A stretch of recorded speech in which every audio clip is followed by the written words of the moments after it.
ayat yang saya mau bawakan cuma satu saja. Ya, ini semua kita sudah tahu ayatnya, yaitu Roma 8 ayat 28. Ya, oke, kalau boleh dimunculkan ayatnya dan mari kita boleh membacanya bersama-sama. Roma 8 ayat 28. Ya, terima kasih. Mari kita baca bersama-sama. 1, 2, 3. Kita tahu sekarang bahwa Allah turut bekerja dalam segala sesuatu untuk mendatangkan kebaikan bagi mereka yang mengasihi Dia, yaitu bagi mereka yang terpanggil sesuai dengan rencana Allah. Haleluya. Ya, tetap dimunculkan ayat ini. Nah, Bapak Ibu yang dikasihi Tuhan,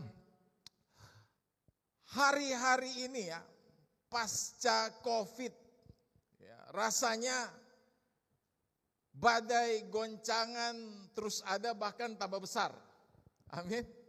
Ya, peperangan meluas, peperangan di antar negara itu makin banyak hari-hari ini, memicu badai ekonomi, krisis moneter, krisis sosial. Bahkan kemarin ya saya dengar berita katanya nanti tanggal 25 besok ya ada demo besar-besaran di Jakarta.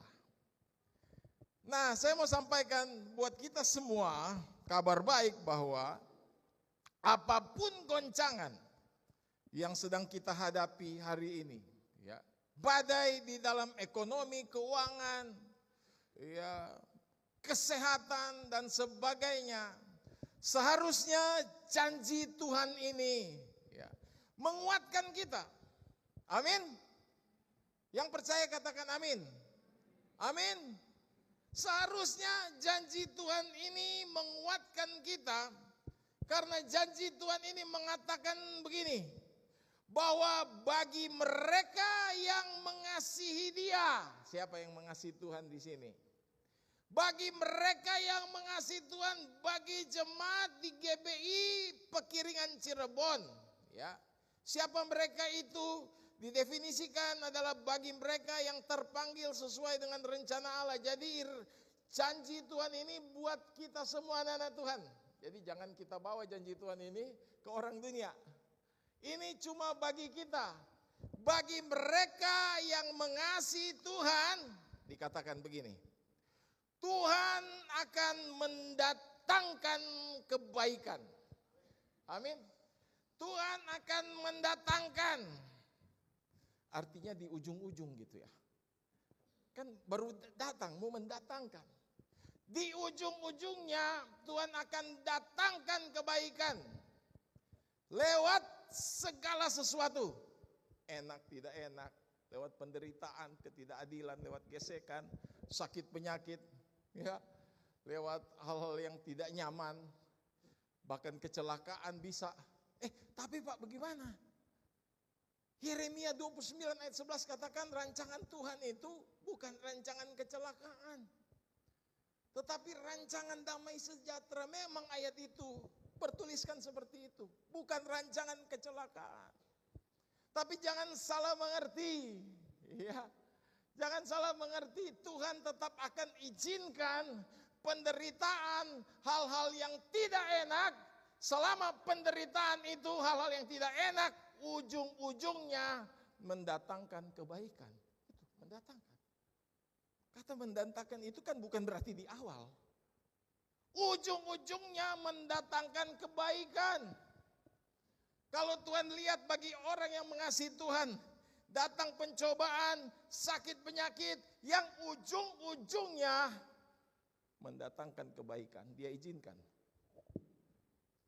Tapi kalau ujung-ujungnya mendatangkan ketidakbaikan, Tuhan cegah. Seperti itu.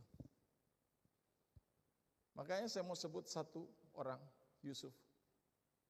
Yusuf dapat visi, dapat mimpi, dia dapat tujuan hidup yang spesial dari Tuhan. Dia dapat mimpi bahwa matahari, bulan, dan 11 bintang sujud menyembah Dia. Ini satu pewahyuan, satu pemberitahuan dari Tuhan bahwa dia akan jadi pemimpin. Seperti itu. Ya, jadi dia sudah simpan itu sampai dapat 2 kali mimpi yang serupa itu, yang mengatakan bahwa dia akan jadi pemimpin. Seperti itu. Makanya bahkan keluarganya nanti suatu ketika akan menghargai dia, menghormati dia. Tapi alih-alih dia menjadi pemimpin, baru saja dapat tujuan, kakak-kakaknya iri hati dan masukin dia ke sumur. Wah, tentu hal yang bertentangan dengan apa yang Tuhan nyatakan selama ini. Iya kan? Mungkin goncang imannya. Ya, seperti itu. Seperti bangsa Israel. Oh, aku akan memberikan ya satu tanah, susu, madu berlimpah-limpah. Seperti itu. Ya. Baru keluar mereka mengalami kebalikan janji Tuhan. Padang gurun, segelas air aja nggak ada. Seperti itu. Yusuf pun begitu, Bapak Ibu. Baru dapat tujuan, sudah masalah. Dari lubang sumur dijual ke pedagang Ismail. Pedagang Ismail dibawa ke mana? Ke Potifar, sudah jadi hamba yang baik. Dituduh oleh tante Potifar. Dan masuk ke penjara. Tapi perhatikan, setiap kali dia mengalami masalah, makin dekat ke tempat tujuan. Benar gak? Setiap mengalami penderitaan, makin dekat ke tempat tujuan. Dan akhir-akhirnya dia ada di penjara. Tapi ternyata tinggal sekali langkah lagi, pindah ke atas, ke istana. Seperti itu. Jadi Tuhan tetap izinkan penderitaan bagi anak Tuhan yang mengasihi Tuhan. Selama ujung-ujungnya mendatangkan kebaikan. Seperti itu. Bisa tangkap gak? Tangkap ya. Seperti itu. Jadi apapun goncangan yang sedang kita hadapi hari-hari ini. Ya, hadapi dengan hati bersyukur. Dia menyertai kita. Amin. Untuk menuntun kita menerima segala yang baik dari dia. Amin. Walaupun di awal-awal mungkin kita merasa, waduh, babak belur. Kalau iblis gitu awal-awalnya enak, akhirnya apa? Babak belur. Kalau janji Tuhan boleh di awal babak belur, ujung-ujungnya mendatangkan kebaikan. Amin. Nah, ada 5 tujuan Tuhan di balik setiap masalah kita. Yang pertama, lewat masalah, atau Tuhan memakai masalah untuk memberi arah yang benar. Memberi arah yang benar. Suatu hari Tuhan memberikan satu perintah kepada Yunus. Semua tahu Yunus ya, pernah baca di kitab Yunus. Ya, Pak Yunus mungkin juga pernah ke sini gitu ya, tapi bukan Yunus yang itu. Dapat perintah, Nus, pergilah ke Niniwe, kota yang besar itu. Kejahatan mereka begitu besar sudah sampai kepadaku. Tegur mereka, kalau mereka nggak kapok, nggak tobat, maka aku akan tunggang balikkan Niniwe. Yunus mau nggak? Waktu pertama kali terima? Enggak. Karena Niniwe itu adalah ibu kota Asyur. Asyur pernah membantai Israel. Jadi dia masih pahit hati. Saya berapa hari lalu sebelum khotbah ini, saya coba meneliti lokasi-lokasinya. Kan ada, kita bisa gampang sekali belajar lewat internet. Seperti itu. Yunus itu dari Gath-Hefer, dekat Nazaret. Ya.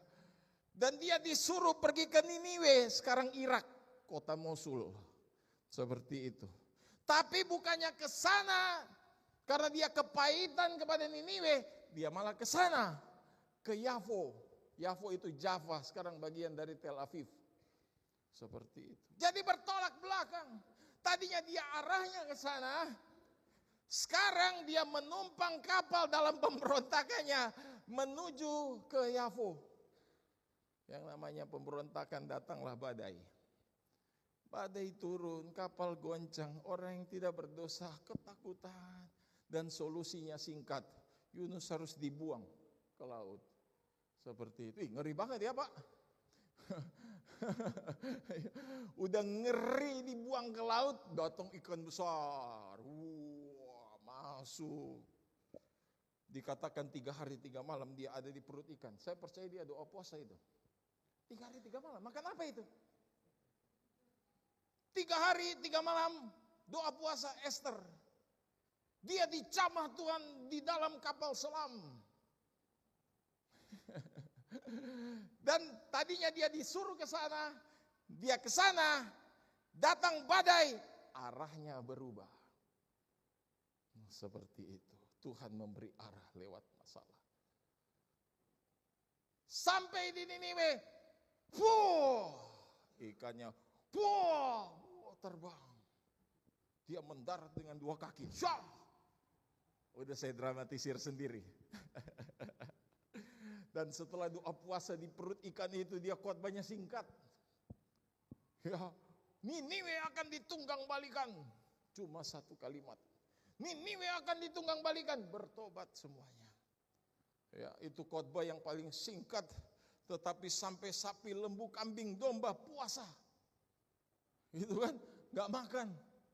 Yang saya mau sampaikan Bapak Ibu, lewat masalah Tuhan memberi arah yang benar. Yunus mestinya arah ke sana, dia ke sana. Lewat masalah berbelok, pergi ke tempat yang benar. Bisa tangkap? Ya, mungkin Bapak Ibu sudah mulai menyimpang hari-hari ini. Dulu begitu giatnya melayani, dulu giat sekali membaca Alkitab. Seperti itu. Ya, tapi sekarang mulai masuk perlahan-lahan dosa. Dan sebenarnya kita mulai terasa terjadi penyimpangan dalam hidup kita. Dan datang badai. Tuhan sedang mengubah arah kita. Tahun 97 saya berdoa di kamar. Dan Tuhan, singkat saja Bapak Ibu, saya dipanggil Tuhan jadi hamba Tuhan sepenuh waktu. Hence, aku tetapkan engkau menjadi hamba Tuhan sepenuh waktu. Nah, saya belajar dari hamba Tuhan namanya Kenneth Hagin di bukunya.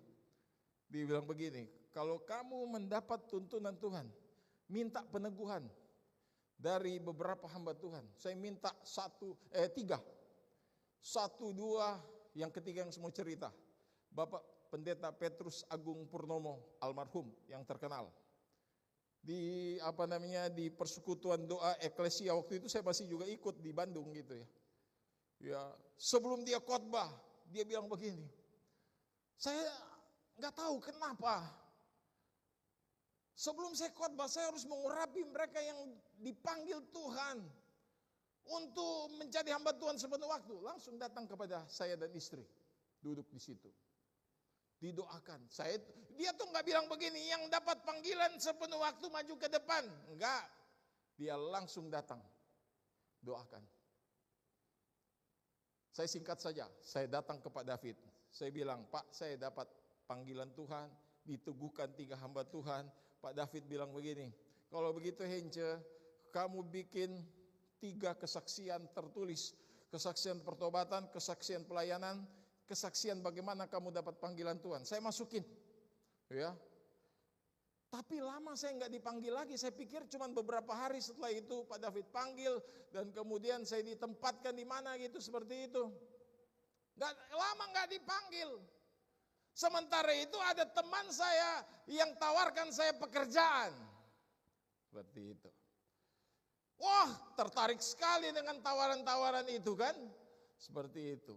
Nah, di 1 hari Minggu, saya waktu itu masih sebagai diaken di GBI Korpaskas Kopo, ya, Bandung.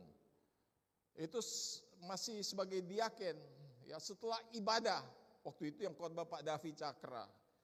Saya langsung cepat-cepat pulang. Di satu perapatan, ya, Jalan Kopo dan Soekarno-Hatta, di perapatan itu pas lampu hijau, saya perlahan-lahan bergerak ke depan. Saya pastikan gak ada lagi kendaraan. Waktu saya sedang melintas perapatan itu, ada 1 angkot Sintua. Saya tahu kemudian gitu. Itu remblong menabrak mobil saya. Paf! Saya dari bergerak ke sana itu, benturannya cukup kuat berubah arah. Seperti itu. Waktu saya tuh ditabrak begitu, untung gak kena istri saya. di sebelah kiri saya. Langsung saya teriak, Tuhan, Engkau mau berbicara apa dalam hidupku? Tiba-tiba tanpa pikir. Dan Tuhan itu menjawab, kamu memberontak. Aku suruh engkau menjadi hamba Tuhan sepenuh waktu. Tidak semua dipanggil jadi hamba Tuhan sepenuh waktu ya, tidak semua. Sekarang engkau mau bekerja sekuler. Kembali kepada arah yang benar. Singkat cerita saya datang kepada Pak David. Pak David bilang, kamu harus segera bertindak sekarang. Kalau enggak, dimanapun kau ada seperti Yunus, kamu akan datangkan badai buat mereka. Padahal mereka tidak berdosa. Jadi itu yang pertama Bapak Ibu. Kalau kita mengalami masalah, mungkin kita perlu menguji apa Tuhan sedang mengarahkan kita ke arah yang seharusnya. Entah secara moral atau dalam pelayanan ya, dan sebagainya. Masuk ke hadirat Tuhan. Berdoa, minta tuntunan Tuhan. Itu yang pertama. Saya mau bagikan 5. Yang kedua, jadi yang pertama tadi Tuhan memakai masalah untuk memberi arah yang benar. Yang kedua, ya, lewat masalah, ya, Tuhan akan menguji kita, ya, supaya kita mengenal siapa diri kita. Bukan supaya Tuhan tahu diri kita, karena Dia Maha Tahu. Iya kan? Maha Tahu itu artinya Dia tidak perlu belajar, Dia tidak perlu diajar, Dia tahu segala sesuatu, siapapun sesuatu sampai sedalam-dalamnya, tidak perlu ada yang kasih tahu, itu Maha Tahu itu artinya. Kita diizinkan melalui badai masalah bukan supaya Tuhan kenal diri kita. Dia sudah kenal dari dulu. Karena Dia Maha Tahu. Lewat masalah Dia hadirkan nih, Hence, kamu tuh seperti ini. Kamu tuh tidak sebaik seperti yang kamu duga. Maka jangan sombong. Tuhan izinkan masalah untuk mengungkapkan diri kita. Seperti itu. Ya. Seringkali kita tidak mengenal diri kita. Tuhan lebih mengenal diri kita, jauh melebihi diri kita mengenal diri kita. Seperti Rasul Petrus. Ya.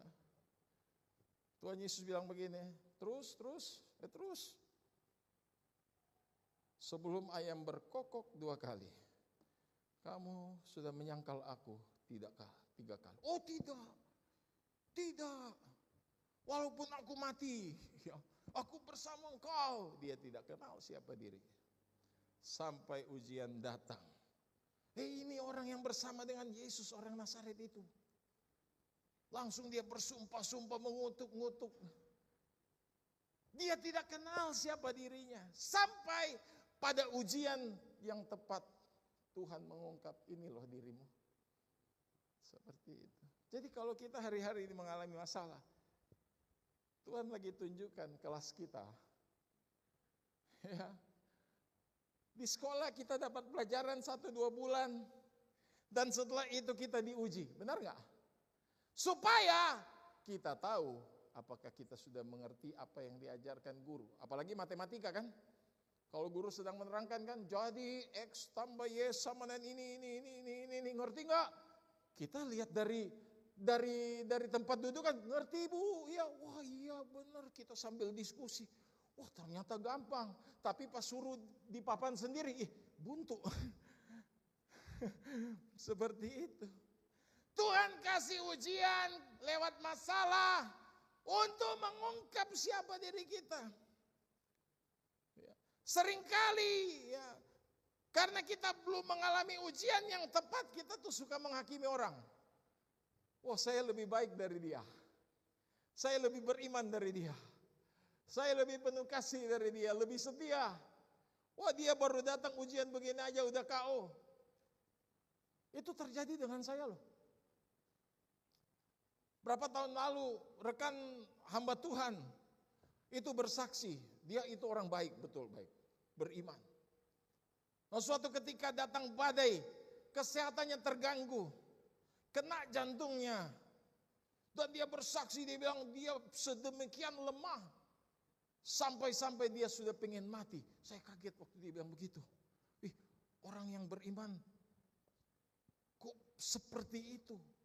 Sampai stres, depresi, sampai mau menyerah. Wah, enggak rohani itu. Saya diam-diam menghakimi dalam hati. Dan diam-diam saya merasa lebih baik dari dia. Sampai suatu ketika monster yang namanya COVID datang. Wah. Dan saya harus isolasi mandiri. Saya pikir, waduh, isolasi mandiri ini mau mati mandiri juga ini kayaknya. Seperti itu. Udah sesak napas. Badan lemas sekali. Ya, saya sudah saksikan di sini, jalan dari sini ke situ langsung jantung itu ngos-ngosan, rasa mau serangan jantung. Harus pakai obat tidur. Ya, obat antidepresi, saya konsumsi itu, dokter kasih. Dan akhirnya saya ada pada titik, aduh, saya lebih suka mati daripada hidup. Waktu pertama kali saya terpikir saya lebih suka mati daripada hidup, Tuhan bawa ingatan saya. Waktu itu saya pernah menghakimi dalam hati rekan hamba Tuhan yang seperti itu juga, pengen mati. Ya. Dan saya bertobat. Lewat masalah itu Tuhan singkapkan, loh Hence, kamu tidak seperti yang kamu pikirkan. Ini loh kamu juga boleh mengalami seperti itu. Tuhan izinkan saya mengalami masalah untuk meredakan kritik di mulut saya. Seringkali kan kita begitu ya. Menghakimi pas kita sendiri mengalami. Oh iya ya, saya juga lemah gitu ya. Seperti itu. Sehingga kita semakin berempati kalau orang-orang itu mengalami penderitaan. Seperti itu. Bisa ngerti enggak? Jadi itu Bapak Ibu. Yang kedua, untuk menguji kita lewat masalah tentunya, supaya kita mengenal diri kita. Siapa diri kita sebenarnya? Ya. Dan supaya kita boleh bergerak ke arah yang lebih baik. Amin. Itu yang kedua. Yang ketiga, ya, untuk membuka mata kita tentang nilai dari sesuatu dalam hidup kita. Yang pertama tadi, Tuhan memakai masalah untuk memberi arah yang benar. Yang kedua, untuk menguji kita supaya kita mengenal siapa diri kita. Dan yang ketiga, untuk membuka mata kita tentang nilai dari sesuatu. Apakah itu berharga, tidak berharga. Dulu saya waktu masih kuliah di Bandung, setiap liburan semester saya pulang ke Manado. Nah, suatu ketika di tahun 92, pas sampai di rumah orang tua, saya langsung gendong keponakan saya masih kecil. Ya, cium-cium, ya kangen lihat ya, wajahnya lucu, imut-imut, seperti itu. Nah, saya tuh terus terang lupa kenapa waktu itu saya gendong di tangan kiri dan di tangan kanan itu di siang hari saya pegang lilin gitu ya, yang ada apinya. Nah, ini keponakan saya mau meraba api itu. Dia mau pegang gitu. Saya bilang jangan. Namanya Vero. Jangan Vero, bahaya ini, bahaya. Ini kalau terbakar sakit banget. Jangan. Jadi dia tarik. Saya pegang. Nah, ini ada lilin. Dan waktu saya nggak perhatikan, lilin masih tangan kanan. Langsung secepat kilat. Dia julurkan tangannya menyentuh api itu. Dan dia teriak, ah! Tuh kan, sudah bilang tadi, si Vero itu keponakan saya belajar betapa bahayanya api ketika dia mengalami dibakar api.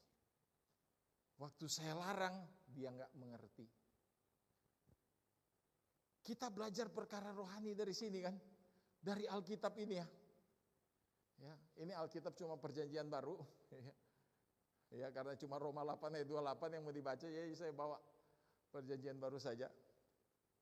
Kita belajar dari Alkitab perkara-perkara di atas, tapi jujur, banyak kali kita tidak mengerti apa yang sudah kita baca sampai kita mengalami masalah. Benar gak?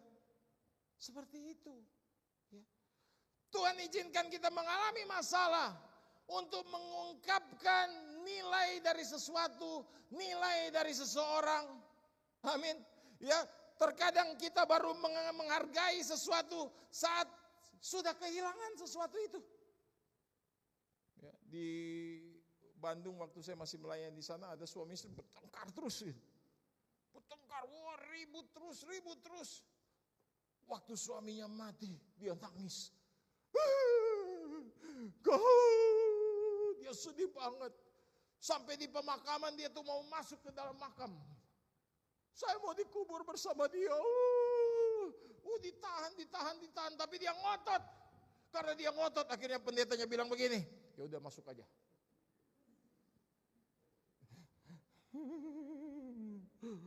Dia orang baik Pak Pendeta. Tapi semasa hidup suaminya gak bernilai. Sampai suatu ketika suaminya pergi, baru dia melihat, waduh suami saya sudah berjuang ini, suami saya sudah berjuang ini, itu. Tuhan izinkan dalam masalah, supaya kita bisa melihat nilai dari sesuatu itu. Amin. Waktu saya kena COVID gak bisa tidur Bapak Ibu. Itu gak bisa tidur dari jam 10 sampai jam 4 pagi. Mazmur 91. Oh gak bisa tidur. Dalam lindungan Allah. Orang yang berjalan dalam lindungan yang maha tinggi dan terus. Itu 6 jam itu Mazmur 91. Gak berhenti gak bisa tidur. Hari pertama sih gak masalah. Tapi waktu sudah jalan 2 bulan saya gak bisa tidur. Saya stres, depresi. Kalau saya tidur saya cuma tutup mata. Tapi gak hilang kesadaran. Gak deep sleep gitu ya. Seperti itu. Waduh, stres, depresi saya Bapak Ibu. Dan saya bilang kepada istri saya harus pakai pakai obat tidur ini. Karena belum bisa keluar, jadi berobat secara online. Dan saya dapat obat-obat yang seperti Cipras gitu ya. Alprazolam pokoknya isinya. Obat anti cemas, anti depresan. Padahal kalau saya berkhotbah, kita harus bebas dari stres. Kita harus bebas dari depresi. Kita punya Tuhan Allah damai sejahtera. Dia pembebas. Saya mengalami itu Bapak Ibu. Itu Bapak Ibu, apapun juga yang dikasih ke saya gak bisa menghibur. Karena apa? Gak bisa tidur. Sampai saya buat satu pernyataan. Tidur nyenyak. Entah Bapak Ibu setuju atau tidak. Tidur nyenyak itu lebih berharga dari uang. Jadi kalau kita masih bisa tidur, pas kena bantal langsung, bersyukur sekali itu Bapak. Waduh, saya betul-betul stres, depresi, dan saya tahu bahwa itu kesehatan, tidur nyenyak adalah sesuatu yang sangat-sangat bernilai. Hargai kesehatan kita, amin. Ya. Saya mau tanya Bapak Ibu kalau dikasih berkat 5 miliar senang gak? Senang kan? Senang gak? Langsung ada berbagai rencana. Saya mau pergi ke Israel tahun ini, saya mau keliling Eropa, gitu ya, seperti itu. Mungkin lupa perpuluhan kali ya. Aduh kalau perpuluhan 500 juta ini, aduh berat sekali ini ya. Seperti itu. Senang gak? Tapi pada saat yang sama, divonis kanker stadium 4 paru-paru. Kira-kira 5 miliar itu bisa menghibur? Di sini saya mau kasih tunjuk berkat jasmani itu lebih dari uang. Saya kasih pernyataan, saya saksi di mana-mana. Waduh, kalau kita bisa tidur itu satu yang bernilai lebih dari uang. Tahun 90-an ada penjudi Indonesia. Penjudi yang luar biasa. Kemanapun dia pergi, ke rumah judi manapun juga, bangkrut itu rumah judi. Uangnya bermiliar-miliar, tapi seperti saya, dia nggak bisa tidur. Dia tersiksa sekali. Dia cuma tutup mata kalau tidur. Dan dia kasih satu pernyataan. Saya akan kasih beberapa miliar kepada orang, kepada dokter yang bisa kasih saya tidur 1 jam saja. Lewat peristiwa itu, dia mengerti tentang nilai tidur itu. Beberapa orang lewat peristiwa tertentu, waduh, ternyata bergereja itu luar biasa. Satu berkat. Ternyata Alkitab itu luar biasa. Jadi kalau kita sedang dalam masalah, mungkin Tuhan izinkan untuk membuka satu nilai dari sesuatu atau seseorang, begitu ya, supaya kita lebih menghargai. Amin. Itu yang ketiga. Dan yang keempat, Bapak Ibu, untuk melindungi kita dari bahaya. Tuhan izinkan kita mengalami masalah untuk melindungi kita dari bahaya. Mungkin Bapak Ibu sudah pernah dengar cerita ini. Ada satu pelukis sekaligus pengukir. Jadi kalau habis dia lukis, dia ukir lukisannya. Namanya Christopher Ram. Ya. Dia adalah salah satu pelukis dari beberapa pelukis yang suka melukis di dinding-dinding tinggi dari gereja Santo Paulus di London, Inggris. Lalu suatu ketika dia disuruh untuk melukis ya, oleh raja, melukis dan mengukir satu gambar di satu bagian tembok yang paling tinggi. Kan gereja zaman dulu ya plafonnya tinggi banget ya. Berapa puluh meter gitu ya. Kalau ini berapa meter nih? Ada 10 meter, enggak kali ya. Ya, itu gereja kan kalau nggak salah masih ada sampai sekarang itu mungkin 50 meter gitu ya. Jadi dia disuruh ke tingkat yang paling tinggi, entah bagaimana tekniknya sehingga dia tuh bisa. Jadi kalau dia melukis tuh begini, dia lukis, dia mundur. Wah, udah bagus, tambah bagian sini, ke kiri, terus ke kanan. Suatu ketika dia sedang lukis sesuatu bagian tertentu dan kemudian dia mundur, dia kurang puas, dia mundur. Tanpa dia sadar, dia sudah ada di paling pinggir dari tembok itu, tembok gereja itu. Tinggal satu langkah lagi, jatuh. Nah, temannya ada yang melihat, menyaksikan peristiwa itu, jadi tegang sendiri. Wih, tinggal satu langkah lagi, maka dia akan terperosok, mati dia. Temannya yang ada di sini, dia takut mau teriak, awas. Dia takut kenapa nanti temannya itu, si Christopher Ram itu kaget dan kemudian dia mundur dan dia terjatuh. Jadi apa yang dia lakukan? Dia enggak hentikan langkah Christopher Ram karena takut nanti dia terjatuh, dia kaget dan terjatuh. Langsung ke lukisan dari Christopher Ram itu, dia coret-coret. Christopher Ram yang berdiri di belakang sini marah, berhenti, saya ajar kamu. Tapi temannya bilang, tunggu, coba kamu lihat tadi kamu berdiri di mana. Dia berdiri di pinggir, satu langkah lagi ke belakang, dia mati. Jadi saya rusak gambar kamu, supaya kamu diselamatkan. Tuhan izinkan kita seringkali ada dalam masalah justru untuk melindungi kita. Amin. Dia lindungi kita. Waktu saya masih kuliah di Bandung, Bapak Ibu, di kampus saya itu banyak mahasiswa dari Jakarta. Ya, kebiasaan mahasiswa dari Jakarta itu kalau hari Sabtu pulang ke Jakarta. Hari Senin subuh mereka balik pakai bis. Ya, waktu itu terminalnya terminal Cililitan kalau nggak salah. Jadi bukan Kampung Rambutan. Nah, ada satu rekan teman mahasiswa suka datang pagi ke terminal itu karena dia sudah tandain ini bis saya. Ya. Jadi dia datang maksudnya supaya bis itu masih kosong dan dia suka duduk di kursi kondektur yang di sebelah sopir. Ada kan kursi kecil ya di situ. Waktu itu nggak tahu kalau bis-bis zaman sekarang apa masih ada ya, saya nggak tahu. Seperti itu. Dia suka datang cepat supaya bagian itu nggak ada yang dudukin.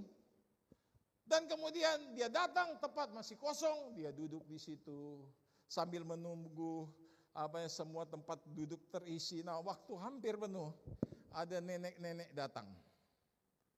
Ya, kondekturnya bilang, ayo, sebentar lagi berangkat, sebentar lagi. Saya mau naik bis ini, Pak. Tapi saya mau yang di depan situ. Nah, itu teman kita sudah duduk di situ. Saya mau di situ, kalau enggak mau. Langsung kondektur datang, kamu di belakang. Loh, saya udah dari tadi. Udah setengah jam, kamu di belakang. Wah, kesel banget, dia enggak mau pindah ke belakang. Dia turun dari bis, dia pindah bis belakang. Ya, jadi nenek-nenek itu yang duduk di sebelah sopir. Lantas bis itu berangkat. Ya, dan kemudian setengah jam atau 45 menit kemudian, ya, bisnya dia yang nomor 2 berangkat. Terjadi kemacetan di puncak karena bis pada jam itu banyak yang lewat puncak. Kalau nggak lewat Cikampek, lewat puncak itu ya. Di puncak terjadi kemacetan karena ada tabrakan. Waktu bis yang dia tumpangi melewati lokasi tabrakan, dia lihat, waduh itu bis yang pertama. Nah waktu dia sedang melewati, dia lihat, aduh bagian sopir dan yang di sebelahnya itu peot, rusak. Wah, dia bersyukur, oh terima kasih. Tadi saya sudah disuruh sama nenek-nenek itu pergi sama kondektur maksudnya. Saya kesel tapi sekarang saya mengerti. Lewat masalah Tuhan melindungi dia. Jadi kalau hari-hari ini kita mengalami masalah, mungkin Bapak Ibu, Tuhan lagi melindungi kita dari bahaya, dari niat yang jahat. Kita kan nggak tahu gitu. Seperti itu yang keempat dan yang terakhir. Ya. Lewat masalah Tuhan menyempurnakan kita menjadi serupa Tuhan Yesus. Amin. Saya ulang lagi dari awal. Ya, yang pertama Tuhan memakai masalah untuk memberi arah yang benar. Yang kedua, ya, untuk menguji kita supaya kita mengenal siapa diri kita. Ya, sekaligus meredakan kritik dari hidup kita. Ya, kita selalu merasa lebih baik dari orang lain. Ya, yang ketiga, ya, untuk membuka mata kita tentang nilai dari sesuatu. Ya, selama ini kita remehkan kehadiran istri, kehadiran suami, ya, kita sia-siakan kesehatan kita sampai kita kehilangan kesehatan, baru kita tahu ya bahwa kesehatan itu bernilai. Kita mau melayani apa kalau nggak sehat, Bapak Ibu? Yang keempat, untuk melindungi kita dari bahaya. Yang kelima, untuk menyempurnakan kita menjadi serupa dengan Tuhan Yesus. Saya percaya lewat masalah Tuhan pakai kita, pakai masalah itu untuk menyempurnakan kita asal respon kita baik, benar nggak? Kita udah tahu itu Bapak Ibu. Ya, saya langsung kasih ilustrasi. Misalkan saya petinju, ya udah pasti kalau petinju itu nggak cukup cuma latihan fisik gitu ya, nggak cukup cuma latihan stamina, nggak cukup, ya, nggak cukup cuma latihan pukul-pukul sansak gitu kan. Tapi dikasih beban latihan sparring partner. Misalnya sparring partner saya Pak Erens itu. Latihan ini Bapak. Kita berdua bertinju. Ronde pertama, ini cuma latihan. Saya langsung pukul di ronde pertama dengan begitu ganasnya, satu pukulan lurus. Paf! Sampai kacamata juga jatuh.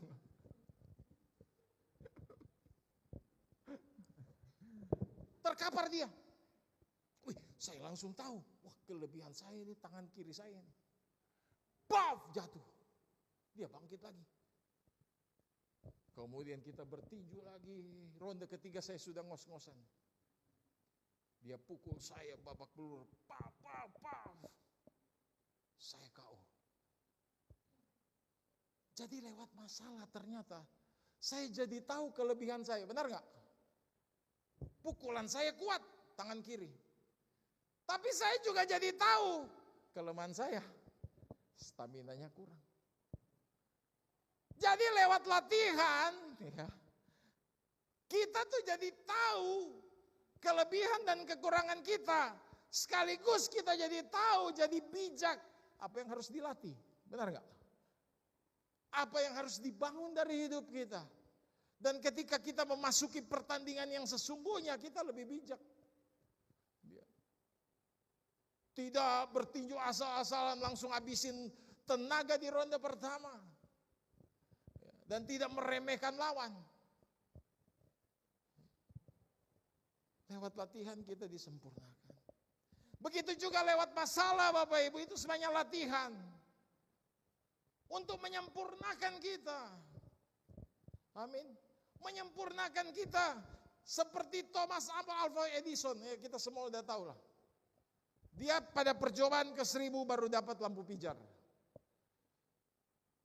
999 kali percobaan gagal. Tapi dia bilang begini, 999 kali percobaan gagal itu bukan kegagalan, tetapi itu pelajaran. Orang kan jadi penasaran, oh itu nyata-nyata memang 999 kali gagal kok. Tapi dia bilang bukan, itu pelajaran. Pelajaran apa, Pak Thomas? Pelajaran bahwa ada 999 alasan kenapa lampu pijar tidak menyala. Itu pelajarannya.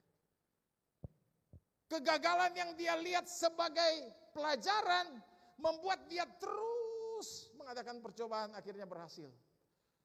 Dia disempurnakan lewat kegagalan-kegagalan itu. Dia termotivasi, dia tidak berhenti sampai dia dapat lampu pijar. Coba pas percobaan yang ke-998 atau 999 dia berhenti. Gagal terus gue ini. Maka dia nggak akan dapatkan lampu pijar. Seperti itu. Begitu juga Tuhan izinkan kita mengalami masalah. Kalau kita pandang masalah itu untuk menyempurnakan kita berespon dengan benar Bapak Ibu, maka lewat masalah dia akan sempurnakan kita. Bahkan lewat masalah dia sering memperkenalkan diri. Amin. Supaya kita disempurnakan. Bagaimana supaya dia bisa memperkenalkan dirinya sebagai Jehovah Rafa, Allah penyembuh? Dia izinkan kita mengalami sakit seperti Pak Albert tadi. Seperti itu. Bersaksi sampai kita sudah lupa, sudah mulai tadi. Terkena tiroid, dioperasi. Dokter juga udah sepertinya angkat tangan loh, baru saja dioperasi tadi ini sudah benaran, yang mana lagi ini? Sehingga dia dibawa pada satu kondisi di mana dia cuma bisa berharap kepada Tuhan. Begitu kan kesaksiannya Pak. Seperti itu, wah. Dan akhirnya dia disembuhkan, sekarang melayani. Jadi bagaimana dia memperkenalkan dirinya sebagai Yehovah Rafa? Diizinkanlah kita mengalami sakit. Dan kita berdoa dapat mujizat. Sekarang saya tanya, setelah dapat mujizat tambah mengasihi Tuhan? Tambah mengasihi Tuhan. Ada yang tidak tambah mengasihi Tuhan. Tapi kita jangan fokus ke mereka. Kita jangan belajar dari mereka. Belajar sama Pak Albert. Kita tambah mengasihi Tuhan, tambah taat, tambah disempurnakan. Lewat masalah Tuhan memperkenalkan dirinya kepada kita, ya. Setelah itu tambah mengasihi, tambah taat, tambah disempurnakan. Begitu cara dia menyempurnakan kita. Lewat masalah, dia sempurnakan kita. Bagaimana dia memperkenalkan diri bahwa dia adalah Allah perlindungan? Dia izinkan kita dalam bahaya. Bukan cari bahaya ya. Bukan cari bahaya, beda. Ya, jadi pulang dari tempat ini jangan cari rel kereta api. Dan kita tidur di rel kereta api dalam nama Yesus. Atau kita cari racun, ya. Lihat nih. Tanda-tanda ini akan menyertai orang percaya. Mereka akan minum racun maut dan mati. Langsung Bapak Gembala makamkan itu kalau begitu. Yang dia lindungi adalah kalau kita mengalami bahaya, bukan cari bahaya. Mengalami bahaya tanpa kita sengaja. Seperti itu. Bagaimana dia memperkenalkan diri bahwa dia Yehovah Jireh? Dia izinkan kita membutuhkan sesuatu dan kita kekurangan. Suatu hari saya sedang nyetir mobil yang lama, bukan mobil yang ini. Ditabrak dari belakang. Pof! Saya turun, sopirnya juga. Dia bilang dia cuma sopir. Saya berbelas kasihan gitu ya. Ya sudahlah, gak apa-apa. Tapi dalam hati juga penasaran. Aduh, udah peot belakangnya. Gak ada uang lagi. Saya berdoa sama Tuhan. Tuhan, saya butuh nih, udah di belakang sudah gak cantik lagi nih. Bempernya peot. 2 hari kemudian uangnya ada, tapi caranya. Saya sampai terkagum-kagum. 2 hari kemudian saya masih nyetir mobil itu yang peot bumper belakang. Tiba-tiba ada satu ibu-ibu baru belajar mobil. Dia tabrak bumper belakang di lokasi yang peot itu. Tapi dia turun, tenang Pak, saya ganti. Wih, saya terbuka mata. Oh begini caranya Tuhan kirim duit ya. Lewat kecelakaan. Oh, saya jadi mengerti di situ Bapak Ibu. Kalau setiap peristiwa mestinya kita renungkan Bapak Ibu. Jangan cuma asal dilewati begitu. Saya tambah mengasihi Tuhan. Pak, waktu disembuhkan, Bapak sekarang timbul iman bahwa dia adalah penyembuh. Dia sudah pernah menyembuhkan. Nanti kalau sakit lagi, Bapak lebih tenang kan? Enggak ada sungut-sungut. Artinya tambah mengasihi Tuhan dan tambah disempurnakan. Jadi kalau kita mengalami masalah, Tuhan izinkan Bapak Ibu. Bagi mereka yang mengasihi Tuhan ya. Mari kasih tanggapan yang benar. Bersyukur, jangan bersungut-sungut. Ya, bersyukur. Walaupun Bapak Ibu kesalahan itu karena kita, kalau kita bertobat, Tuhan akan ubah itu jadi lebih baik. Amin. Kita semua punya Google Maps gitu ya. Ya 100 meter belok kiri, 100 meter lagi belok kanan, kiri kanan, kiri kanan. Nah waktu 100 meter belok kiri kita kelewat. Dia kasih program jalur yang berbeda lagi. Dia kasih rencana B. Enggak apa-apa Bapak Ibu sekarang mungkin karena masalah kita jadi menyimpang. Bertobat. Tuhan akan datangkan yang baik. Jadi 5 itu biar menjadi senjata dalam hidup kita. Sehingga goncangan-goncangan ini tidak menghancurkan kita. Amin. Setiap masalah taruh di pikiran kita. Tuhan punya tujuan buat kita. Amin. Amin. Jangan bilang, wah ini kiamat, habislah aku ini. Enggak ada kiamat. Kalau kita berjalan bersama Yesus. Bahkan ketika mengalami badai, tapi ingat Tuhan Yesus ada di perahu. Benar enggak? Tuhan Yesus ada di perahu ya. Bankul yang ini ya. Yang terakhir ya. Karena taat mengalami badai. Kalau Yunus karena tidak taat mengalami badai. Benar kan? Tapi kalau murid-murid, ayo mari kita bertolak ke seberang. Dan mengalami badai. Tapi ingat, Tuhan Yesus yang suruh dan kau mengalami badai. Berjalan bersama dia, Tuhan beserta kita. Amin. Masa dia biarkan dirinya tenggelam? Dia ada di perahu. Ya. Waktu dia tidur itu dia lagi bilang, aku lebih besar dari badai. Badai gak bisa bangunkan aku. Tapi waktu murid berseru, dia bangun. Badai tidak bisa membangunkan dia. Tapi badai bisa, Tuhan Yesus bisa dibangunkan oleh seruan Bapak Ibu. Amin. Makanya kita jangan pernah asumsi begini. Kalau aku mengalami badai, Tuhan langsung menolong. Enggak, kita yang mesti kasih bangun dia. Karena dalam badai Tuhan tetap tertidur kan? Di dalam bahan kol yang terakhir ini. Dia mau kita bangunkan dia. Amin. Tuhan Yesus memberkati.